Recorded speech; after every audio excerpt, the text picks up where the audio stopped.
Going to the teacher's workshop, I was a little bit nervous, I guess. It was kind of a brand new curriculum, something brand new, never done before, simulation, 15 days.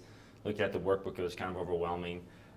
So it was really good just to see through the workshop how it all went together, and how especially those first couple days with the oppression of the director were going to roll. So that was extremely helpful to kind of put a visual on what was going to happen with the simulation. As a first-year teacher, I really had no idea what I was walking into, but I did the teacher workshop in the summer, and that was over the course of 2 days.